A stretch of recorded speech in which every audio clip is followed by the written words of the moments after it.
যাব জানি আমি সেই কৈলাস নগর ধর্ম পার্বতী কোথায় পার্বতী আপনি আমায় স্মরণ করেছেন প্রভু। আগো পার্বতী বলেন প্রভু।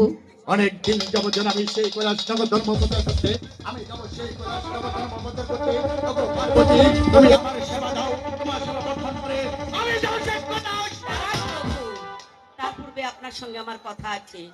আপনি যাবেন কৈলাস ভবনে, আমার মনে বড় সাধ জেগেছে আপনার সঙ্গে কৈলাস ভবনে যেতে। কেন প্রভু?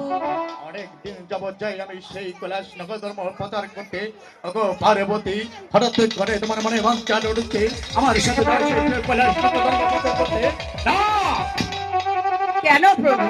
আমার মনে বড় সাধ জেগেছে, আমি যেতে চাই আপনার সঙ্গে। আগো পার্বতী তুমি সত্যি আমার সাথে যাবে সেই কৈলাস নগর ধর্ম হ্যাঁ প্রচার প্রভু। করতে কিন্তু আমার যে তিনটি শর্ত আছে ধর্ম প্রচার করতে ওগো পার্বতী আমি যেখানে রেখে যাবো তোমাকে যে পথ ফিরে না আসবো সে পথ তুমি এক পাও না চলতে পারবে না। আমি কোথাও যাব না প্রভু।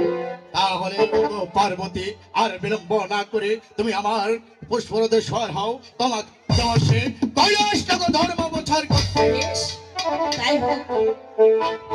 ওহ কি হাহালা